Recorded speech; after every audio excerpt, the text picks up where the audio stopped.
Hi, this is Gina Beavers, And this is Timothy Hull. and welcome to Unstretched. Unstretched! Did I I already got in do the there. screaming? I feel like I screamed so much in the microphone it probably like blacked out. It's like, did it Yeah, just like blanket? I'll I hear don't know later. because I also got a scream in there too. So I just like felt I just went with it. Yeah.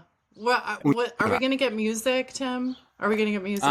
I A could little do like musical break? beatbox music, like the Sound and Vision has like doon doon doon doon doon doon doon doon doon doon doon doon doon doon doon Yeah, doon some kind doon of doon where it doon sounds doon also doon.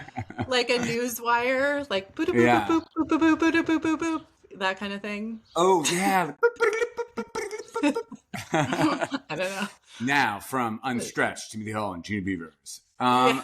I don't know. I mean, we have talked about music, we have talked about intro, but I have to tell you something.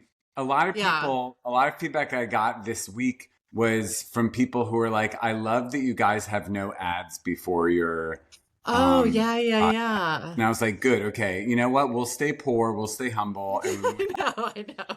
our We podcast." have no plans for ads, and nobody else has plans to place ads. So But we're I am not safe. below like some kind of interesting paid partnership type of thing that Uh-huh. I don't know what that means, but I Uh-huh. know, but I don't want to put like ads before the podcast or even have us say like, "Oh, Gina, how have you slept last night? You should try Casper The mattresses." I'm not going to do mattress. that on Yeah, you know what's funny though, and I know a lot about this because of Keith and his podcast, but in some ways, you'd almost rather do ads for something like a mattress than for like a gallery to be like, talk about our latest show. You know what I mean? Because then it becomes sort of pay for play in your industry, where at least if you're Yeah. like, I like Coca-Cola, like it's like, No. okay, it's obviously an ad, Right. Well, I'm drinking La Croix right now, which is like sort of Oh, is artwork that? standard, but it's Yeah. not.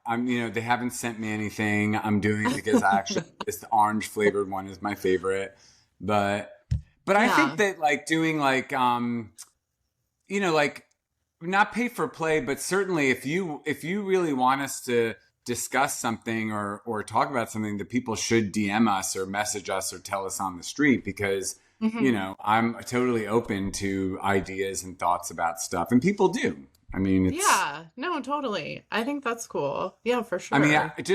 just this week, I feel like because of the art fairs and going out to openings, tons of people came up to me and were like, "I love the podcast." Like, "Oh, are you Timothy Hull?" Even when I was with you, Gina, at something, like there was like a little crowd around us of people who like wanted to tell us about the podcast, and that was really fun. Like, it's nice to know that it's like hitting a stride with people. Yeah, yeah. Someone said we're like oil and vinegar, and we both freaked out because we were like, wait, which one of us is vinegar? But Yeah. I told Keith about that, and Keith said, well, oil and vinegar, they shouldn't go together, but in the end, they're delicious, like because they kind of are very different, but they together they make something tasty. So I I was think like, that's oh, what I think that's yeah, what was meant by that. yeah, Not like yeah. you're oil or I'm vinegar kind of thing, like, but it's two different Yeah, personality types or two different sort of right, points of view that right. mix in a nice, delicious, and healthy way.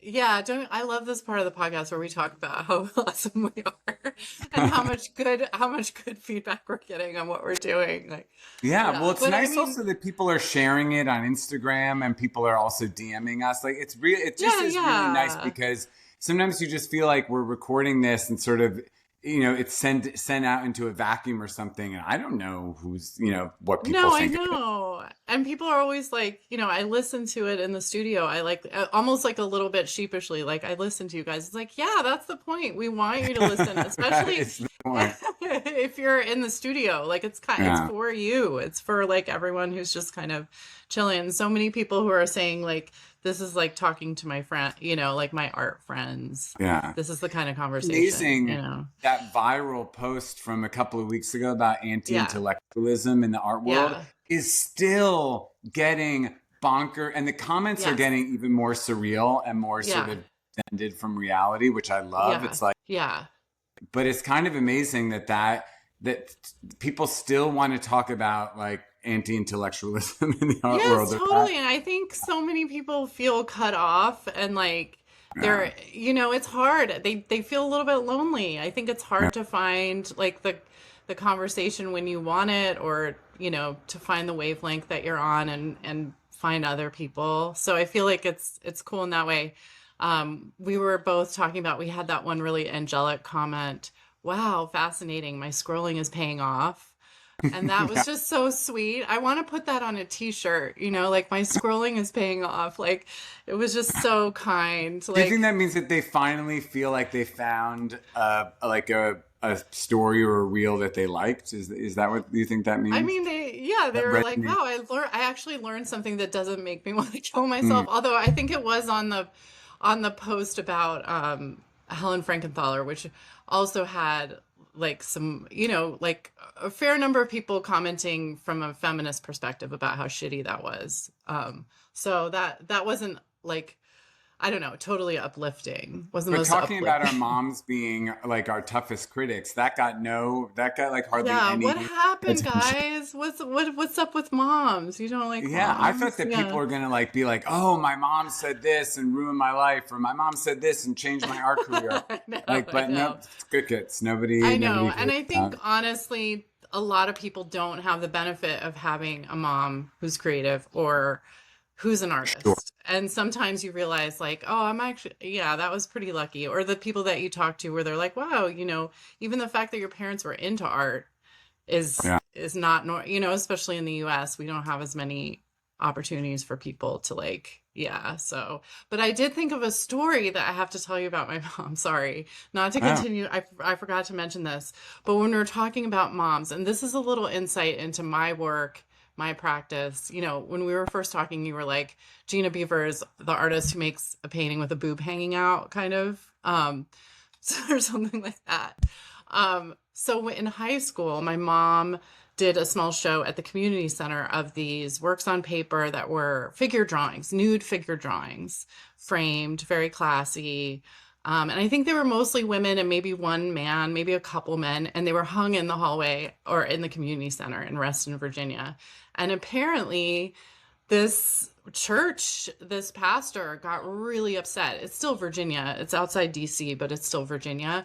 And went to the newspaper and was like, our tax dollars should not be being used for pornography. This is outrageous. Like they had a protest like at the community center about my mom's nudes.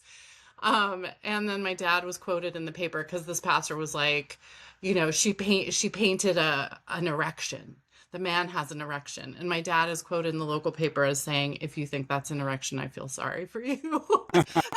Anyway, ooh, this, sad.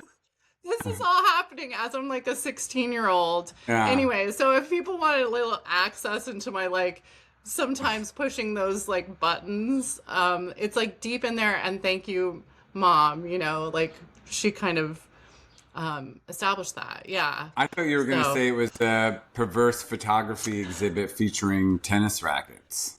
oh, at the community center. Well, one of the objections was that like the swim team was like standing there. That's the hallway they'd stand in before they would like go into the pool or whatever. And Okay, they were well, just like that's looking kind at of nudes. tempting. Yeah, Yeah. It's like, that's that's so very crazy. interesting. Yeah. So anyway, I And was I like, I just, can't talk about my mom without uh, telling that story. The pornographer of Reston, Virginia. That's what we called her for like well, it's a while. interesting that about that because when I had my show at the Carlos Museum in Atlanta last year, I had a big like a series of paintings that spelled out "Be gay, do crime." And the museum was nervous that it would get picked up by like a right wing conservative something that would be like, why is the Carlos Museum in Atlanta, Emory University, promoting homosexuality and crime? Like they're actually worried about it. And I was like, you know what? That'd be amazing, actually, if they want to pick up on that. Fine, go ahead. Like This is my moment, right? And yeah. also like you haven't like let's talk about what this means, Yeah, like exactly. I yeah, would have. Yeah. love to have that conversation. Yeah. And they did Yeah. actually all the press that like the show got some good press like in different Atlanta art journals and whatnot. And they use the Be Gay Do Crime image. Even Town and Country magazine did like a little feature on my show for there, and they use the Be Gay Do Crime image too. And so it definitely got a lot of play, but nobody cared. So I don't, Yeah, there again, like, wasn't. it raises the question sometimes of like, actually, like nobody cares really until they do. Yeah, yeah. Nobody gives a flying fuck until they do. Until, well, it's also, yeah, at least it was in the context of a university. Yeah. If it had been, I That don't was know, during maybe the that whole like protected it. Trump anti-university thing, and people, the Yeah, school was like cutting stuff right then and there. yeah. In fact, they had told me, they're like, good thing you had your exhibition when you did, because the school had to cut like the budgets and everything because of the Trump stuff. Yeah, Yeah. of So course.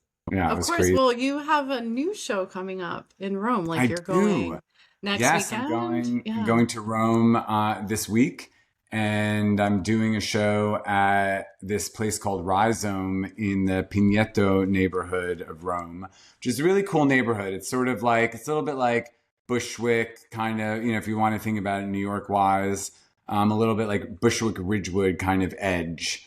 And it's cool. It's like totally Roman, not touristy at all, a little bit further flung outside the sort of city center. And it's in a sort of experimental shop that does like music and books and some art stuff. And this guy I've known for a little while runs it, and it's really big in the independent music scene in Rome. It's definitely like a very important space for that scene, and that is the scene I follow really closely. I'm like, Italian indie contemporary music is mostly what I listen to anyway. And so to be able to have a show at this place is very exciting for me, and to have one of the best indie musicians in Italy, Bartolini, play. He's going to DJ like the sort of party for my show, Oh my um, God. which That's so incredible. cool. Yeah, he's Oh my absolutely God. one of the best musicians. Fascinating guy, really good friend. And so it's just like a super fun, and I've been posting on Instagram. It's very post market, like nothing is for sale. It's all like printed matter media that I'm bringing with me in like a binder, basically. And it's large posters that are comprised of smaller sheets of paper, so it all can sort of fit into a binder. And then I can it's a very ephemeral show. Installing it on Saturday. We're having like a party Saturday night. It's up through Sunday, and then I'm taking it down. And when I leave Rome, it all goes back into It like a goes back binder, with and I you. take it home with me. That's so Yeah, cool. so it's Yeah, very that's punk. There's a zine that's going along with it too, oh nice. for free. So yeah, it's just like it's a way of doing a show that's very, for me, a little experimental. Like, I've not worked in these larger posters before. The imagery is a lot more sort of like new photography style, like sort of glitching out the image, but also doing collage and erasure on the image as well. So they're kind of like photocopy monotypes of the Kouros statue. And like, I think it's going to be fun. And I just want it to be something that just happens and it's over, and it just is like very ephemeral.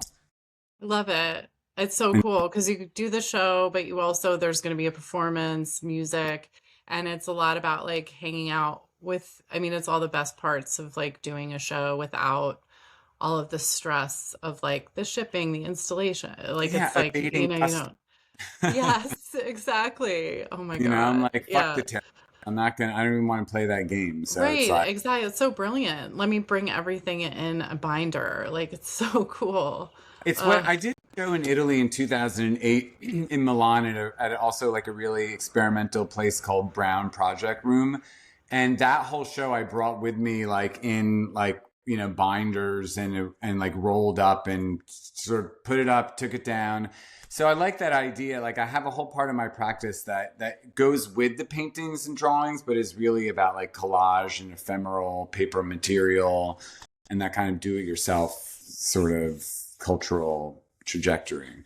it's so cool. Cool. Well, Yeah, love it. Check it out. I love it. Well, like, because I have this residency. Oh my gosh, a cat just bit my toe. Um, That's cute. Excuse me, sir. Um, Podcast accent. um, um, yeah, I'm doing this residency at the Headlands in September in San Oh. Francisco. So it's Oh the yeah, you Headlands mentioned that. Park. That sounds great. Yeah.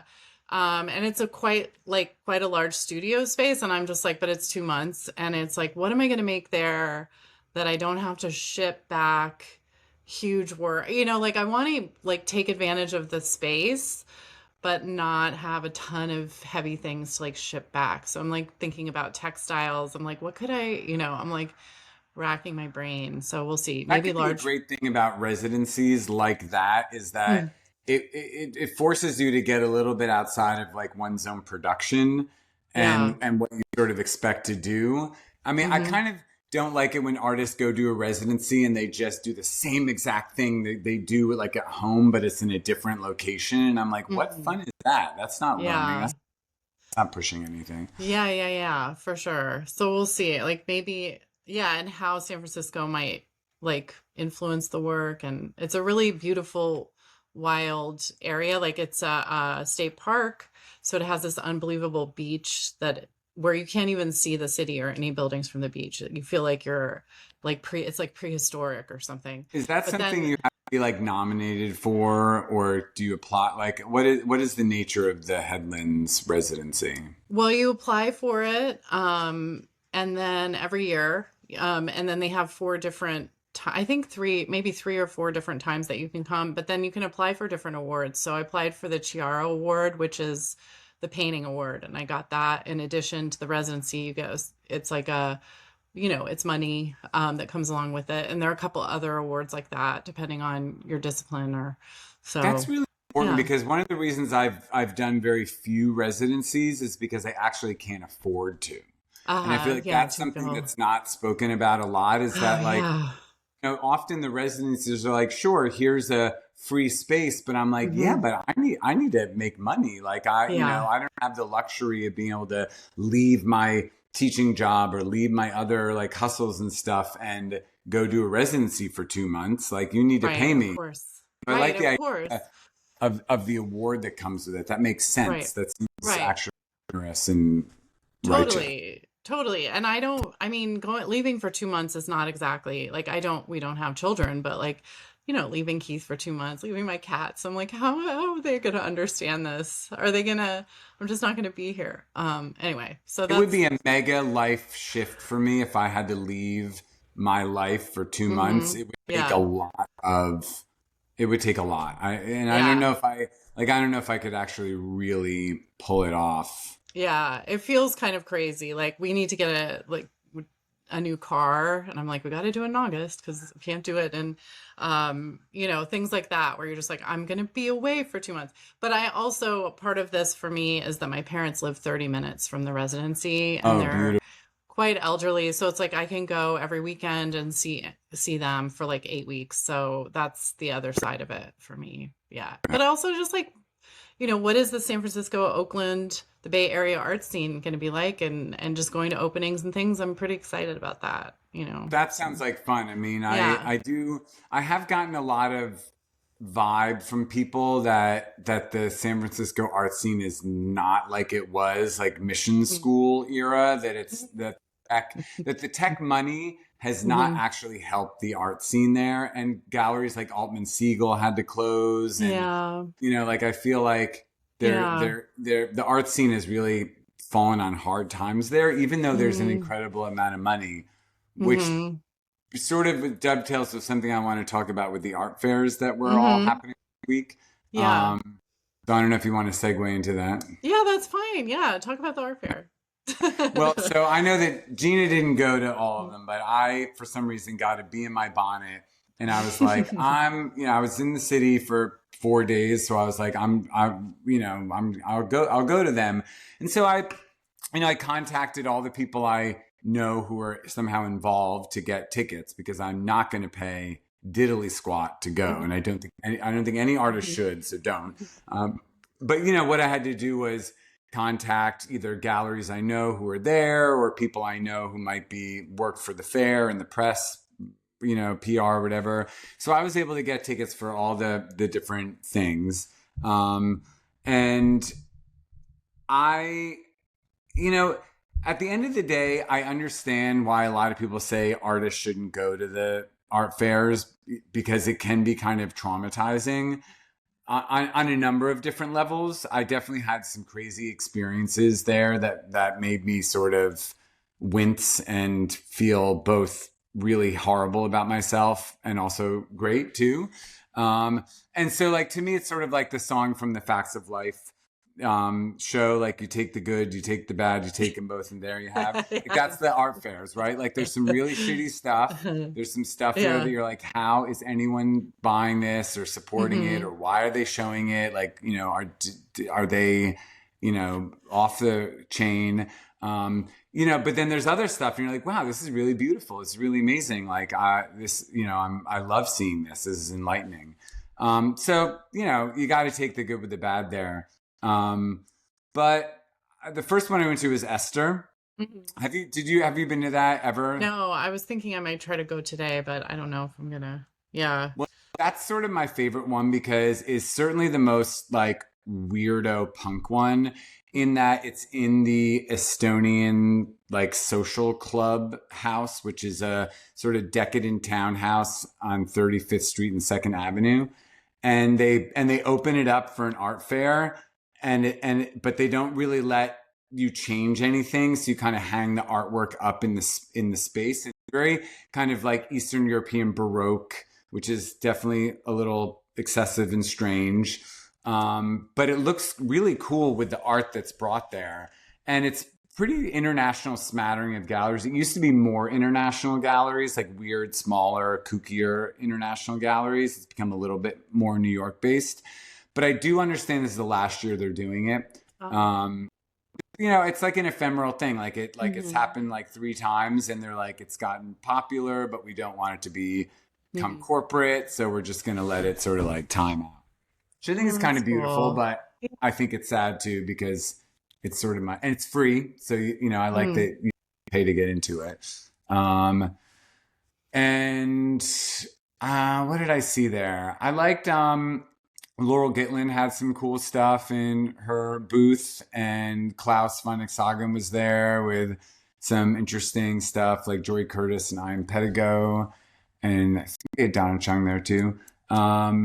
Yeah. Oh, and Florian Miesenberg had a big painting also there, which was cool. So that was fun to see lots of friends, and a couple of people there came up to me and were like, "Oh, I love the podcast." So that was. Um, and then I went down to the Independent, and that was down like in the seaport kind of area, and that was cool. Like that, I really like Post Times booth there, which is an artist who had a show retrospective of The Walker, and that was like a really colorful, interesting booth. I also liked Bill Cornier, who has The Meeting, was showing Janine Iverson paintings.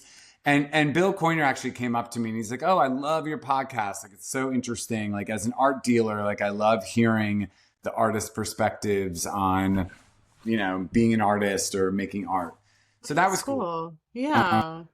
And I like the Independent. It was sort of like the booths were bright, but the alley, like the walkways were dark, so it wasn't like too taxing on the eye. And I like Suzanne Vielmetter's booth too. There was like some cool stuff. Like I did enjoy the Independent because it felt more sparse and open to me, and I could chat and sort of spend some time with some things.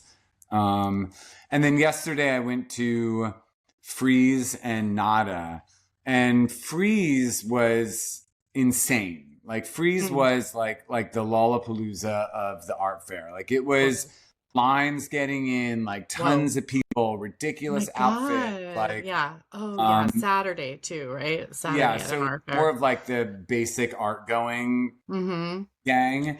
And it was sort of a nightmare because it was so crowded, and I felt like Mm. I was like Disney World or something. Mm-hmm. And it was hard to wrap my head around all of it. And Mm. it's in the shed, In the which is shed. Yeah, yeah, yeah. multi-layer space. So I was like, where am I going? What floor am I on? It was a little, for me, it was a little too behemoth. Mm. Um, But I saw some cool stuff I liked. I loved Annika Yee had a weird piece, this sort of like living electronic thing at Esther Shipper. And there was some other interesting stuff, but the most arresting thing was I was walking past the David Zwirner booth and I overheard one of the directors saying that they had just sold a painting for $500,000. And the woman who wanted it was like, so upset about it. And I was just sort of like, I was amazed because that's a shit ton of money. Um, but what really drove me bonkers, and this is a point I really want to blow up, is that if that person who's spending $500,000 on that one painting took that money and went to like the NADA art fair and spread that money around, they would change the ecosystem of the international art world in like a heartbeat, you know? Or if they took that $500,000 and went to like Tribeca or the Lower East Side and spent that money at like emerging galleries, they would absolutely change the whole ecosystem of the New York City emerging art world in like one day. And that annoys me, is that the answer is right there. Like the answers are right. Money is actually there, but someone would rather spend 500,000 on one thing, and that's only sort of for a selfish reason, versus helping out an entire ecosystem, an entire industry, and thousands of artists and galleries that would change their lives probably, and that it makes me so infinitely sad because everyone on the lower end is struggling so hard. Yeah. Do you think that's the only thing they bought, though? Maybe they did do that too. I don't know. Or maybe they then when I bought went to that. NADA and I talked to a bunch of galleries there who Yeah. are confidants of mine, and they Yeah. were like, no one's buying anything. Yeah. Like people, like no one's buying anything over like $1,500. Like, Okay, but like, this is also when you texted me this and I said, I need to see the deposit receipt. I need to see that the piece was paid for. sure. I mean, Sure. for a gallery, I mean, I'm not saying that that's not happening. Of course, of course. And in fact, they probably bought that plus 2 or 3 other things at the same price point. I'm sure The they did. billionaires have more money than they've ever had. They have tax, like we're in a real, like that part of the market is completely insane. I know, but that's what's driving me crazy, is that like people at NADA are like, yes, we're selling work, but nothing over $1,500. Yeah. But then you go to Frieze and they're like, it's like oh, we're selling nothing under $500,000. It's like, why isn't anyone buying like a $15,000 painting? Right. Why But do we, again, back to like cold hard facts, somebody coming in and asking to buy a Joe Bradley on a Saturday at an art fair from David Zwirner, do you think that the director is automatically giving them the truth? Absolutely. Because Absolutely. David Zwirner is not coming into the art fair without those things pre-sold. I mean, pretty much. Maybe they have one thing that they hold back for like opening VIPs, but they have meetings. Like people are coming in to see it. Like 5 different people that they could sell it to. They're not, and the rest of those pieces might have been placed over 6 months. Who knows? Like, they're showing all of them, but the idea that they just, they left all these pieces on the wall and they all sold with people walking in the booth the first day.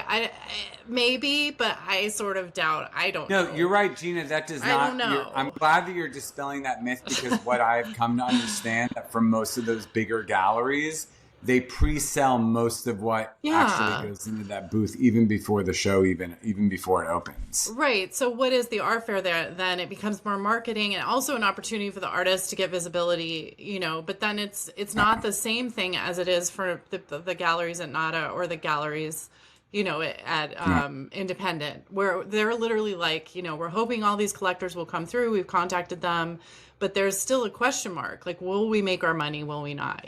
So it's like, I don't know. And I also just think, I don't know. People who have that kind of money, are we really gonna like let them ruin our day? I just wish that there was more of an emphasis somehow in like conscious collecting. Like I wish that like art advisors or even galleries were more into like, I mean, I get it. It's a business. Everyone wants to make money, but can't there be a little bit of like a feeling of like, maybe take your $500,000 and go to these smaller galleries, because you may or may not make or lose money on these artworks you're buying, but you're going to be helping an entire ecosystem that invariably will make your work more valuable in general. Because if there's no contemporary art market or world, then your shit is not going to be worth anything anyway. So I think there is Yeah, a yeah. trickle up, like I think For that like sure. and so I guess I'm just saying that it makes me really sad that there is so much money out there, and it could be helping the larger ecosystem of the art world, and it's not. And so that just so Frieze to me made me kind of like sad. Yeah. But then it went to Yeah. Nada, and like I saw like people were complaining that Nada like had too many people or too many smaller galleries, like, and it was kind of a mess. But that's what I liked about it. Like I liked that Nada actually had a lot of regional, like Hmm. American regional galleries from like from Nashville, from Austin, from different areas of the country, Chicago or whatnot. And so that was really interesting to see what they brought. I mean, a lot of it was crap. I have to be honest. Like a lot of it was very decorative, Lou Fertino ripoffs. Like a lot. Like, oh god, if I have to see another Lou Fertino ripoff, I'm going to throw up on it. Um, like sort of stuff like that, or like sort of surreal, you know, Hilma af Klimt ripoff kind of stuff, like a lot of that kind of Interesting. thing. Yeah, yeah, yeah. Also, I'm getting a little tired of that. But I love that there was some weird, difficult stuff there. Like Post Times again, they brought a suitcase that was filled with $500,000 of fake money in it, and and like their booth was very Literally. yeah, You show like up at this Warner booth with that as like a exactly. some I kind of love that. Like performance I love that piece. correlation. Yeah. And Yeah. their booth had like or Capsule Gallery from China. They filled their booth with like basically one giant piece, which was really cool. But my favorite booth was Gatto Pardo's booth, and they're from California or Glendale or Los Angeles. And they were showing Kim Fisher, who is such an interesting Oh, painter. I Do you know love her Kim work? Fisher. Yeah. Yeah, totally. What She is had the my name of the favorite work. gallery? It's called Gatto Pardo Oh, Gallery. okay. Okay, I'm cool. Gattopardo. They also show Okay. Wayne Kostenbaum, who's like one of Oh my favorite people. yeah. But the Kim Fisher work they had in the booth was so against the grain of what is like trending in the art world right now, which I love that they brought sort of more difficult work, more conceptual work, more graphic work, which of course resonates with me. And it's just great. And so it got me more like I kind of knew Kim Fisher's work a little bit, but it's gotten me much. I took a deeper dive last night and was like, oh my God, I'm obsessed with this painter. Yeah, Um, she's so great. She's so serious. And I think she shows also at or she showed what is that? she Modern showed John Connolly Institute way back or when. yeah, she showed and I remember early 2000s this like very rigorous abstraction like yeah, I love her work and yeah, It was a definitely rigor that really captured me because I feel yeah. like something I didn't see a lot at Nada was that idea of like a Mhm. rigor in the work. I mean, Mhm. of course it was there Yeah. in some places, but Yeah. it was mostly sort of like decorative cash and carry kind of stuff, which I Mhm. get, they Mhm. have to, pay Right. for their booth or whatever. Mhm. Um, so, but yeah, so the Yeah. Kim Fisher works that was sort of like my highlight of and That's Gato so Pardo cool. does some interesting stuff too. So they're definitely worth like Mhm. checking out. Checking out. Um, Like, yeah, for sure. so Yeah, that's sort of that's my so like cool. I guess my art fair roundup. I mean, it was exhausting. Hmm. Like I was on my feet for 5 hours, looking like a looky loo. Hmm. Yeah, that's a lot. I know. I mean, I think like there sometimes I go because I have a pass and I don't have too or I go like Hayne and I will go. She'll have something at the at Frieze usually. Like she had a ceramic at with Anton Kern and or a couple ceramics. But this year I was just like too into what I was doing in the studio. I just gone and seen a lot of shows the week before and I was just like, I feel like I'm gonna skip it. Like, I don't know. I also think like I always think about it as the abyss. You know, sometimes you look over the abyss and it's like energizing. Like, oh my God, like I gotta get my butt in gear and get stuff done. This is so like inspiring No, work, you I know? love that feeling when it happens. Yeah, when it happens. The other side of it is you look into the abyss and you're like, dear God, there are thousands of tens of thousands of artists and I feel completely tiny and deflated, you know? So it's like, which side of the abyss am I gonna, you know, sometimes I feel one side of it, other times I feel, you know, but I like I to go through with the, both while I'm in the fair. while I'm you're both, there. And I yeah, like kind of having like a to nervous go, breakdown and inspired. I kind of like to go with a friend and then talk to as many, but it's a weird thing because if you go on one of the early days, like a VIP day, you don't really want to talk to the gallerist so much because they Yeah. might actually be meeting and like you don't want to be annoying, but it's like more of a just like a light touch of like what is happening. Like I remember last year, you know, was yeah, Periton had This Belanger booth was incredible, actually. yeah, That yeah, was a she's Frieze. That was one of awesome. my favorite things at Frieze. Her work Yeah. is so bonkers, and I love. It's also sort of like weird and conceptual and sort of pop art. Like it seems a little Mm-hmm. against the grain for things right now, which I really appreciated that Yeah, too. it's really great. And ceramic, which is just mind blowing. Yeah, no, she's really great. Well, who's the artist that's doing the Notre Dame windows? Claire.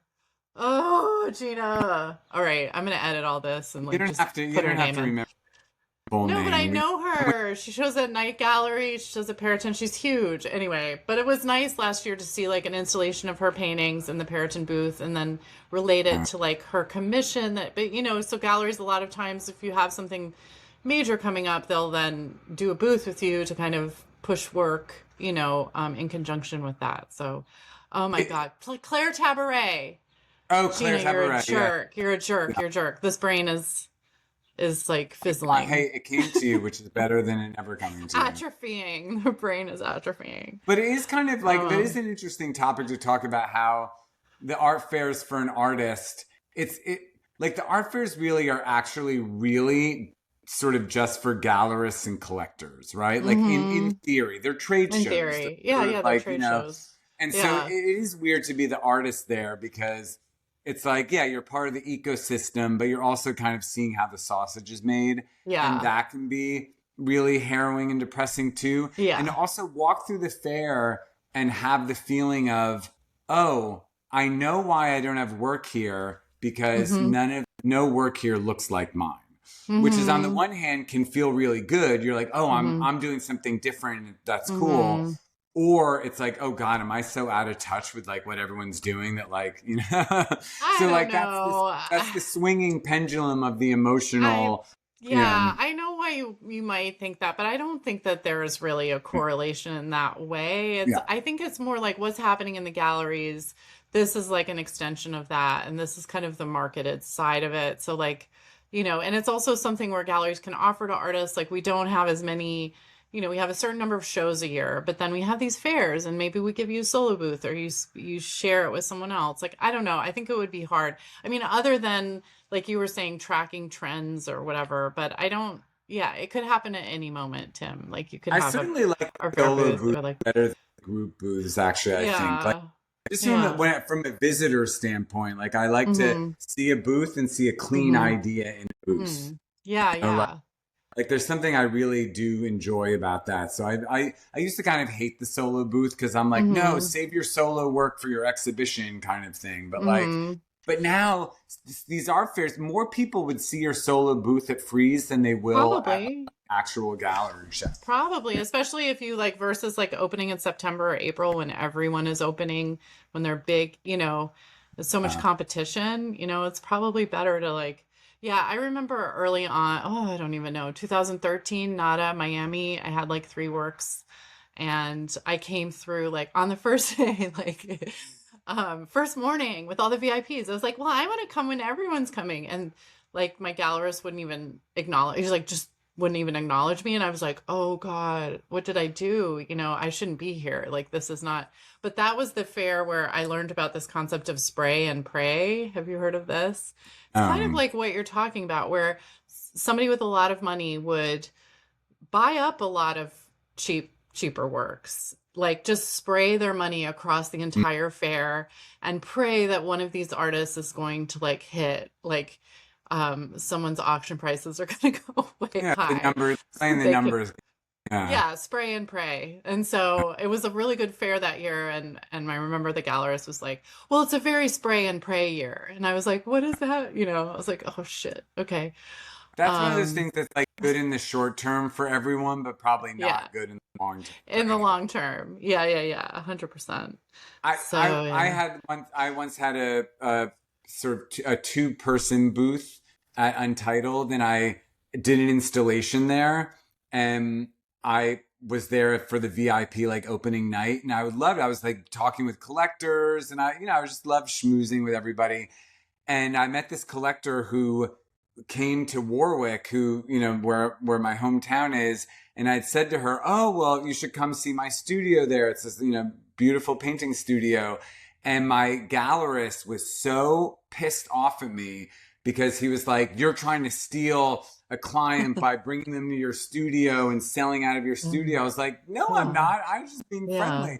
you know. Yeah, yeah, Um, yeah. yeah, It's but like, he was so upset. He thought I was like oh working the no. fair like for my Oh. outside advantage, but I was like, no, I'm trying to like sell it now. like, Yeah, yeah, yeah, exactly. Oh, that's the stuff that's like so uh, confusing and like, oh gosh. so did you see But any? Also during this whole gap, the fair week in New York were a lot of openings. Did you go to any openings or see anything that you were like, yeah, I love the Jordan Casey show at Nicole Bouchen, oh like my God, the that Jordan Casey opening. show blew my. I Yeah, love I Jordan Casey's know. painting. That is I know. someone. She's an artist. She's a painter who is doing paintings that are, I think, off trend right now. Like, Hmm. but so vital and so good, Hmm. and some of the Yeah. best painting that's out there right now. And so I thank my lucky stars that she has a Yeah, big that you've solo. got. No, totally. You see like the way that she plays with paint and these different textures and this I think she uses light in a really interesting way in composition. Like she's in this case she has a bunch of these like sort of blown out, light areas or these tonal shifts which she's used for a long time where it feels like there's like a red light on a figure and so all of that like kind of volume comes up. But I think like you also her compositions, you look at how complex they are. And And also her scale, she really doesn't, she never varies from this like very large scale, yeah, which I think is she also really really interesting. very Yeah. cinematic, large Yeah. scale, And but with great textures. She's really yes, pushing impasto and I texture love, now. yes, I love, obviously, I'm like, yeah, Yeah, with me the too. That texture. show is like I'm gonna have Yeah. to go back to that multiple Yeah. times. I think she's like a Yeah. great hero of painting right now, and I really appreciate. Yes. I also really loved both the David Gilbert show and also the John Hyen Lee show at Klaus. Like John's works are so gorgeous. Like I love those. I love the way the they're like on wood panel that actually feels like a piece of furniture and then these very measured the tonal shifts, these kinds of grays and blues and these abstractions that are very I just really love those. And then David Gilbert's work is just like mind blowing. Like you're just like trying to figure it out. Like their photo, their paint, like they have so many different levels in Well, them. David Gilbert is one of my oldest friends. I've known him now for 20 plus years, and he he's just like I've watched his work grow and progress for so long, and I love it so much. And I also own some as well, Oh, that's so cool. and A collector in the house. yeah. Well, we've done trade, which Trades. I know, recommend but yeah. trades. But interestingly, the light that's in Jordan Casey's work right now sort of reminded me of the light that's in David Gilbert's work too. So Like cool. light from another source, like light from an open window, light from an indeterminate kind of location. And I Yes. love that because it plays also with that sort of cinematic feel of like something is happening, the light is opening the space. There's a shift of like figure ground relationships that are strange because of the value play. So like I feel like I love David's that. work in a very nice sort of setting. He doesn't have that many pieces because he's in the front room at Klaus, but it sort of has a nice emotional tenor through the whole work. Totally, totally. Yeah, it was really great.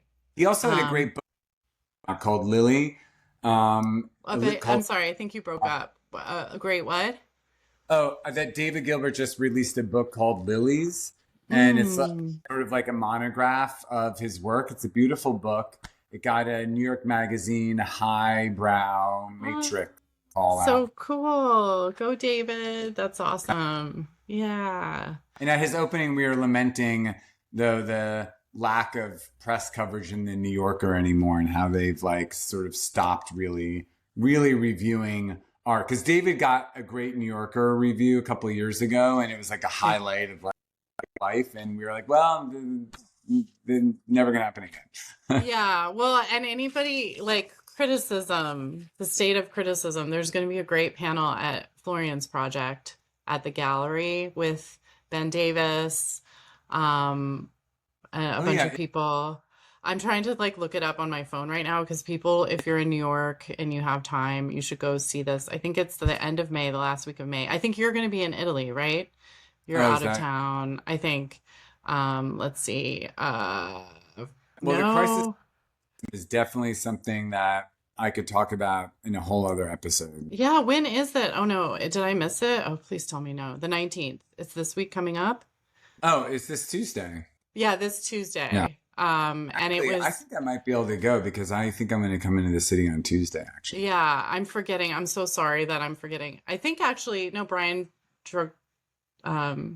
Droycor is involved in it? Droycor is in it. Yeah, he's going to be on the panel, and it's about criticism and the crisis in criticism, which you mentioned the New Yorker, not even, I mean, just these opportunities to like, write art criticism just vanishing too. Any kind of paid opportunity. I feel like even like a handful of years ago, there were so many different magazines that covered New York City art on so many different levels, and they've like Time Out or New York Magazine, or they've kind of all just like no, totally. It's like very sad. Even Forum used to do like the critics picks, which were great. They were sort of shorter, but they would do a lot.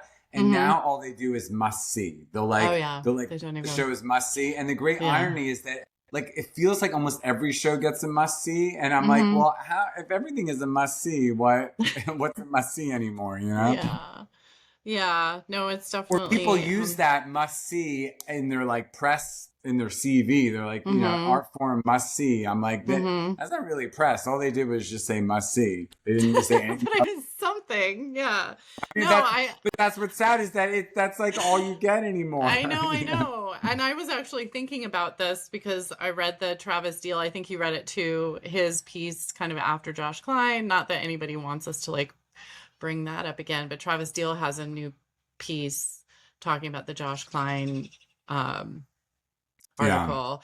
And I was thinking, as a cynical artist, or maybe this is unfair, but thinking like, some of the pushback from critics against Josh Klein's piece is sort of like, hey, stay in your lane, buddy. Like we already have enough problems getting our voices out there. We don't need now artists writing, kind of in that space. Like just we'd rather artists be sort of seen and not heard. Like just. But he also made a good point too about like a lot of what Josh Klein is griping about is kind of like, middle-aged grievance, talk. Like, oh, when I was younger it was better, or oh, why can't I rest on my laurels kind of thing.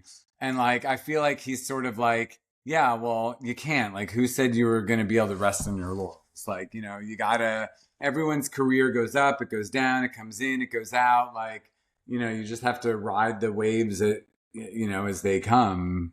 See, and we talked about this over text, but like for me, that's a huge problem of conflating the artist with something broader, like a criticism of a systemic thing. Like an artist is criticizing a systemic thing, and then everyone's writing their career and their stage of career over top of that. And Josh Klein is trying very hard to say, look, people have it worse than I do. He's also talking about young artists, like how are young artists doing it? Particularly American artists and particularly sculptors. It's like very defined, specific thing. And yet everybody just wants to say like, oh, it's like, don't complain, artists. Like you've had a career, you've had these milestones that nobody else has had. You're not allowed to observe anything about the broader art world. It's like, what message is that sending though? Like the rest of us should just shut up if we have any like thoughts about how, also what is mid-career? Everybody, like that's a part of the art world that nobody talks about in terms of like the art world being very heavily biased towards emerging. Like, like just continue. And I've just been feeling like I just want to continue to emerge Yeah. forever, because it's like that people talk about mid-career, nobody knows what that is. And it's one thing to be mid-career when, what did they call them?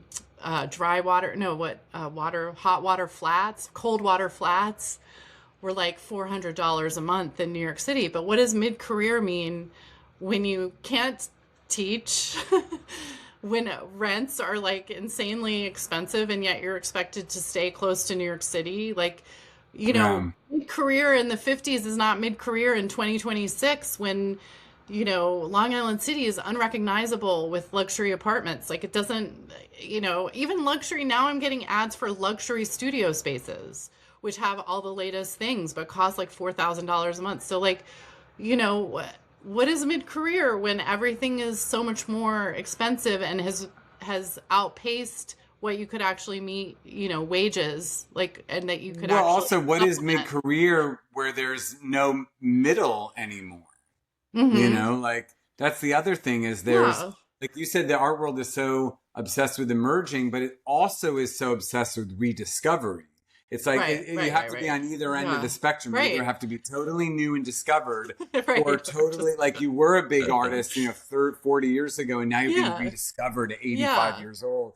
Like, To be because everyone, honest, yeah, yeah, I really felt like, and I feel so much sympathy for critics. I mean, I'm married to a wine critic. Like, I have sympathy for, if we don't make money, critics make nothing, and it's very tough. And like, I really get that. But I also made me question, how much do critics understand about how artists make money, period? How we string things together, or how we like sell work, or like the auction market. Like, how much do they spend on like that? How much do they understand about that? I don't know. His response to Josh Klein just made me think like, are we understood? And like, and yeah, and I think his endpoint was like, it's tough for everyone, basically, not just artists. But again, Josh's piece was about American art, and also sculpture specifically, as something that takes up space, square footage, literal square footage, and the cost of that punishing us to like oblivion. well, That in a was his point. conversation I had with a bunch of people about the Travis Steele piece also and the Josh Klein piece, someone said, yeah, but you should read J.D. Sampson's piece in the Huffington Post from 2011. Hmm. Because J.D. Sampson, who's like very interesting musician, Yes, an totally. artist and performer, wrote a piece in 2011 that was like, I'm bankrupt. And even though Hmm. like I travel the world and wear cool clothes and hang out with cool people, like I have no money. Like, Hmm. I've been trying to look like I have money because I Hmm. want to be invited to things and keep up with things. But like, actually, I'm totally broke and I'm coming out of the closet as like a broke person who can't afford to live the fabulous international lifestyle that you all think that I am living, Yeah, well, that gets And back. Yeah. No, it gets back to that idea of like the scam. Like, you feel like you're like running a scam of like, look how rich I am, in order to what, inspire other people to, so like rich people only invest in you if you are wearing designer clothes. Like, what are we talking about? Like, what is this? but there's always that myth of like you have to look like you're successful to be successful. It's like Which the is fake it till you make ridiculous. it kind of Which is a concept. capitalist bullshit. I Like, know, but when I uh, went through Nada and Frieze and Independent and I talked to all these different gallerists that I know, they all were like, Tim, off the record. You yeah. know, Right, they right. did, We have to keep it you know, we have to, make it not seem like we're not selling right. stuff or we're not, like, and I So, get it. I totally understand that you don't want me to, say that you didn't sell right, whatever, of but, course. But but also also, I kind of want to because I'm like, but people need to, also, that why people are punishing yeah, Josh Klein? Because he was like yeah, a little bit like, isn't, we're living not only in this world of the art world where we have to keep things secret, but then the social media on top of that, where it's like we're all pretending, yay, everything's awesome all the yeah, time. And Josh Klein is like, hey, it's not that awesome. And people are punishing him for like yeah. breaking the silence or something, Well, because breaking you the realize if, NDA of like the yeah, well, art you world. realize if Josh Klein is really suffering then we all really must be suffering. And so And like we're that, all just like pretending, or what, or social media is giving the impression that everything is awesome. I mean, I don't know. I think in general, artists are well served by like trying to live it on as little as we can, and don't fall for the bullshit about like the designer clothes and all this stuff, and like just be you and don't worry about, I just think like that's a trap, and that's the some kind of capitalist trap that they're trying to force us into, and like just, yeah, be thrifty as much as you can and spend money on the things you want to spend money on, your work, your space. God knows we're having less money, or a lot of us. So then let's put it just towards the work and not towards bullshit. I don't know. This is like, yeah, wake up call. I don't know totally, what I'm yeah. saying. I We mean, have but to, but then but then when I'm at like Frieze and they're like, oh yeah, this painting sold for $500,000, I'm yeah. like, well, I guess somebody is making money. I Well, mean, of but again, course. at the higher end of it. Right, of course. And you really can't focus on, I really think for your own mental health and like your Uh, ability to continue to be an artist, you have to remember that like it really doesn't, you have to make your work because you want to make it. And also, you have to not compare yourself, because you can find a lot of happiness. Like, I'm going to get really into stoic philosophy right now, but like you can find a lot of happiness in wanting less, and also establishing what you really want. And if you want to be an artist, you want to make the work, like that's just it. And like maybe I sound like fucking Pollyanna, whatever, but like you have as much joy making your work as whoever's selling their work at 500,000. In fact, they're probably also, that's coming with a huge side of stress and anxiety, like a level of pressure you probably can't imagine, so I don't know. It's like I can't dwell too much in that territory, or you're going to make yourself crazy, Well, I like the idea of like joy. Like I feel like most of the time when I see a work of art that I absolutely love, it's because I feel like I can see that the artist had a lot of joy in making Yeah, it. Fun to exactly. make, or they're on their Exactly. own trip and they're just doing their weird thing. And I'm like, yeah, Yes. that's like, Yes. yeah. Totally. And like we And I have, do feel like that success, that person will find like righteous success. Like if mhm, they sort of stick to their weird can gun, totally, totally. We only have one life. Like, don't let maybe someone, you another don't know. artist selling something for some insane amount of money, like take away your joy. You know what I mean? We can't, because That's the like, thing I hate in the yeah, art world, and you see yeah, it happen if you look enough, is yeah, there are artists who are good artists, but yeah. they're good at imitating and they can easily tack when they see the wind move in a different Mm-hmm. direction. Mm-hmm. And it's very disingenuous, but they'll all of Mm-hmm. a sudden like start making paintings that Mm-hmm. look like XYZ because they Mm-hmm. know that XYZ is hot. Mm-hmm. And then Mm-hmm. their paintings will subtly start shifting towards Mm-hmm. another like trend, and Mm-hmm. they're always kind of riding Mm-hmm. some sort of trend or the other because they can imitate. They're good at like Yeah. doing that kind of. Yeah. But I also Yeah, think it's but like woe back to, begone for them because one day they're gonna hit the brick wall and they're gonna be like, but fuck. also back to, the idea of the Josh Klein article, which is like so many people saying, well, that's not new.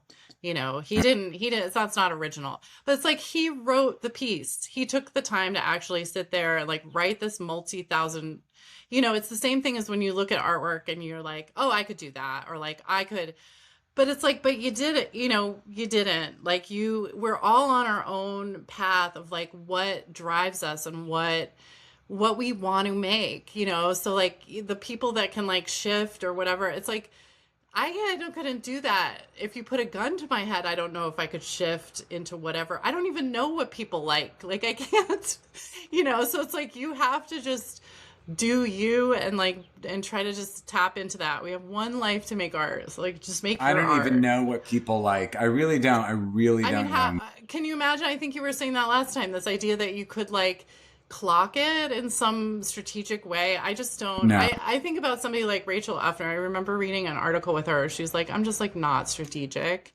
And she's like, and oh well, like I've somehow survived you know. Yeah, It's look, like she's the last gallery standing in that like in that upper zone. North Lower East Side Yeah. area Yeah, where they've yeah. all left that area, and she's still there doing her own thing. God She's like bless her. feeding to her, and she knows what she likes She's and she yeah. follows it, and like you just really have to like, like stay true. I don't know. You do whatever you do. And if what you do is shift and that works for you, then do that. And if you can't, then don't. But it's like, to like I don't know. Yeah. That's what I Well, always loved about Feature Gallery. Do you remember Feature? yeah, yeah. Oh, I love Feature. Yeah, and that Yeah. guy, the guy Hudson who ran it, was like he ran that gallery like his own wonderful little like Kunsthalle, and It just was like wonderful. just showed whatever he wanted to show. It was Yes. really good painting. It was really rigorous painting. Like it was sort of like a painting gallery too, which you don't Yeah. have anymore. Which Totally, I totally. that's another podcast episode I'd like Oh to yeah. touch on, like the painting gallery. Which is like if I Yes. were to open a gallery, I'd be like, no, I want it to be like LFL Gallery was or something like that. Which is Mm-hmm. like this is the coolest, best painting that's going on right now, Mm. everyone. Yeah, Uh, totally. Shout out, by the way, to Doug Malini if he's listening, because he's a listener and he showed at Feature. I oh, don't know if you know Doug, but like he's I like know 10 work. Yeah, minutes from me. Yeah. So yeah, he showed go there. to That Jesse was a great Bransford, who is a great artist who I love. Who Jesse who? Bransford Oh, work? Jesse. Yeah. Yeah, his work when like I first saw it feature, like when I Mm-hmm. was in college at NYU, and because I used to go to feature all the time, like when I was an undergraduate, because it was the only gallery I liked. Um, and his he Jesse Bransford work got me into like research based work of like archetypal imagery and like mystical imagery and sort of spirituality and work and looking at sort of research and building these larger sort of image based tableaus like I got so much out of feature, so much about Uh, paint handling from like Alexander Ross's oh, I art painting. loved it. Yes, Alexander Ross. Yes. So good. Yeah, Yeah. these are great artists. Yeah. When you said that about myth, did you see there's a big group show, painting group show, um, artists and myth at the Moderna Museet in Stockholm? Anyway, you should check it out. It looks interesting. A lot of Yeah. younger artists working with myths. Yeah. Anyway, very I interesting. actually have a lot of family in Stockholm yet I've never been, and I really You have to should. go. It's I so really great. I'd like to go, but I just Really haven't. great. Just don't go after like October because it gets really cold. But it's when they say it's like Venice of the North, it like really is. It's like really beautiful. And they have Yeah. like the most intact, like their old town is the most beautifully preserved sort of medieval town that I feel like it should be a wonder of the world. It's so wonderful to stroll those streets and feel like it's really gorgeous. So anyway, That's I that's strolling streets is something I'm going to be doing a lot oh of in yeah, Rome. in My Rome. favorite things there is bringing a little sketchbook and sitting in a piazza, smoking cigarettes, drinking Aperol spritz, and drawing in my sketchbook. It's That's gonna like be 'cause I amazing. only I'm so really jealous smoke for when you. I go to Italy. Like, and then when I go to Italy, I Oh, smoke like a chimney. this Like, yeah. is wow, Tim. This I is know I'm exciting. really sort of like I love it. I love it. I love it. maybe it's too much information, but like I something about being in Italy, like the minute I get there, I'm like, give me a pack of Mm-hmm. cigarettes. I'm just like gonna smoke with abandon. But that's Yeah. good because it like lets me like live like a dream fantasy, like when I'm there of like, something I won't Yes.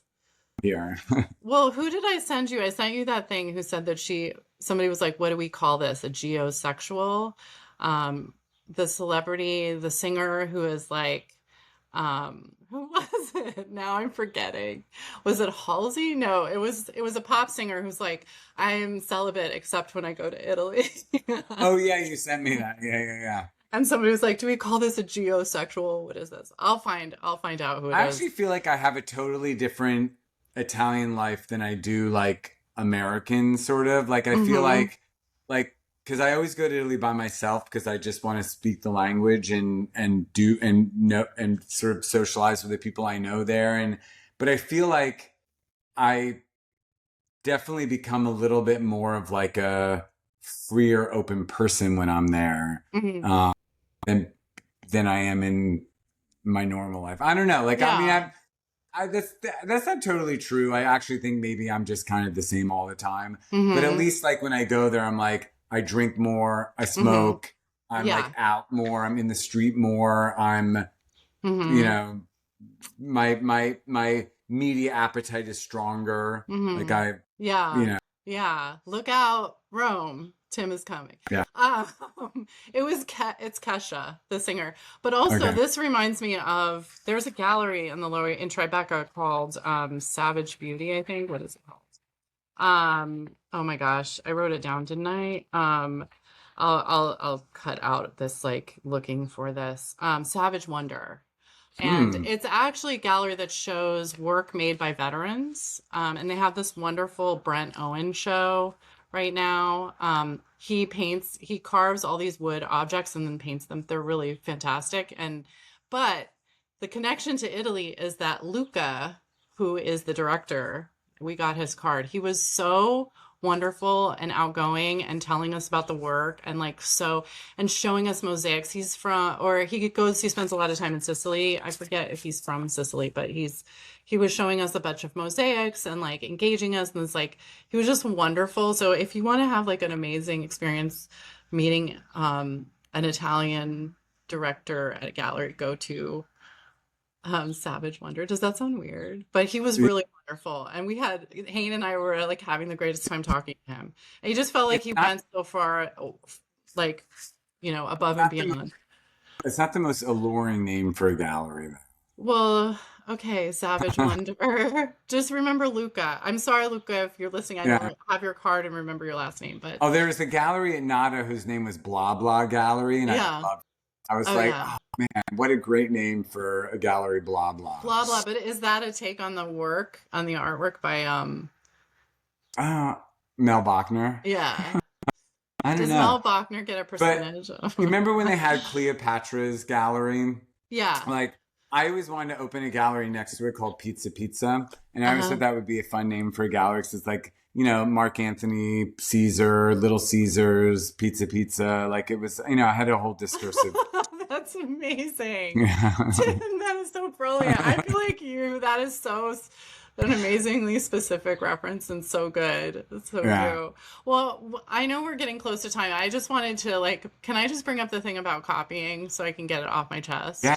Because Yes. we posted a video from last time where we were talking about copying versus stealing, all this whole idea and Or appropriating. Someone commented, I think appropriating. the word he's looking for is appropriation. Appropriation, which actually is interesting because I was just reading or watching Arthur Jaffa and Richard Prince have a show together in Venice, which, speaking of appropriation, I love that combination of the two of them. And Arthur Jaffa was talking about outlaw culture and how they're both kind of obsessed, but they both kind of appropriate in an interesting way. So I love that conversation was sort of opened up. Anyway, we're talking about copying. An artist you feel like they're copying your work. Many different ways to handle it, and a lot of it depends on who has more power, who has less power, blah, etc. But one of the strategies that I've used, a way back, but when someone has what I feel, come a little too close to my work, in a way that is really obvious, I will just go shopping in their work. I will go perusing all of their past work. Is there anything interesting here I would like to take? Because to me, if you take from me, then I'm going to take from you. Oh, so you're like eye for an eye kind of thing. Yeah, I'm just what is gonna make me feel better? Well, let me see. And very often, is there anything there at all that you want to take? Probably, maybe not. But one time I did find something a little interesting, and I may have grabbed that for myself. No one will ever know because I was smart about it, and but I do think that's one possible way to make yourself. Actually, my strategy is ignore, ignore, ignore. Mm-hmm. Because I see people who definitely, touch up into pretty closely to what I'm doing in some way, or they use some kind of antiquity kind of thing. But I'm Mm-hmm. their approach is so different, or their Mm-hmm. lane is so Right, different right, in right, it, right, or right, mine right. isn't really about that as much as this, and so I Yeah. usually am just I don't follow them back, or I'll just Mm-hmm. Right. ignore them, or I'll just pretend like they don't exist, because Mm-hmm. my vibe more in my life more so now is just like, run your own race, stay Mm-hmm. in your lane, Right, right, do your right. own work, like Right. almost with like the blinders on. I mean, I know what everyone's doing because I go to everything, I look at Mm-hmm. everything, but like I can't waste the emotional Mm-hmm. energy with, being Mm-hmm. upset that I think someone stole an idea Mm-hmm. or idea Right. from me. And I would only advise it if you have like pretty reasonable, you have good reason to think like either they did a studio visit and then their work changed, which is what happened to me. Um, something like really obvious, because there are a lot of influences, and we also were in this mess of social media all the time. So like God knows like how people are picking things up, or it's just like But I so also rapid hate in the art fire. world. I hate in the art world the idea of like ownership, like, oh, I Mm-hmm. own, Mm-hmm. this kind of process, or I Yeah. own this kind of way of working. And I'm like, Mm-hmm. no, no, you don't, because you I got it from know. you I borrowed some, know. It's like, tricky. It definitely I is. try to Like, let go of that, because I think yeah. that's a lot of like ego pride of like, Yeah. I own this. I've staked my claim for this. I'm Right. like, no, you Right. didn't. Like, Right. get over yourself, get over it, do Right. your own thing, or do Right. it better than that. That's the other thing, is if I see someone copying me or Mm-hmm. in any kind of way, I'm like, well, Mm-hmm. I'm just gonna do better now so you can. Right, exactly. I think like somebody had told me that a long time ago. It was like they felt like somebody was copying them, and they were just like, you stay in your lane and you push them out, you just go Oh full yeah, you speed stay in your ahead. lane, you push them. I You full love speed that. ahead, and like of course, you definitely have to do that. But if you feel like being petty, just follow Gina's advice My God, stay in your lane and push them out. That actually that's great, because I like yeah. that's like competitive, but it's Yeah. not like, but it's like still You makes sense. you just do you. Yeah. You do you till the end. Yeah, exactly. Cool. So, All right, well, Gina. cool. Well, Well, I'm I'll sad that chat. you're, Um, yeah, we may not record. Well, we'll see what happens, but have a I great mean, time maybe in if we can Italy. handle it, I could do one from Rome, from Oh, wherever I'm staying. geez. You're like smoking on camera, like drinking, like, Oh, I will. Yeah, I'll do it from a and piazza. I'll be like, you have, I'll be Ciao, screaming at ragazzi. you. Man, Benvenuti. I always wonder about that. Like, because you know how it kind of went out. You can't say like hi guys anymore in English. Like, it sounds kind of gendered and like uncool. But I was like, what are the Italians doing? Because Sì, ma ragazzi. si dice ciao ragazzi. Ragazzi is so Sì. like fundamental, and it's like guys, right? It's like, hey guys. Kids, Yeah. guys, yeah. Yeah. But it's always takes the gender of males. Yeah. If it's, even if it's both, if it's men and women, it still gets the It's still, plural. which is ours too. Guys is still male. Yeah. So that's why it's kind of gone out. Yeah, But the Italians don't care, I guess. They do what they no. do. Yeah. Anyway, Cool. enjoy the warm weather and gardening. That's what Yeah. You I'm about. too. You Garden too. of Whedon. Cool. See you soon. All right, bye. Bye.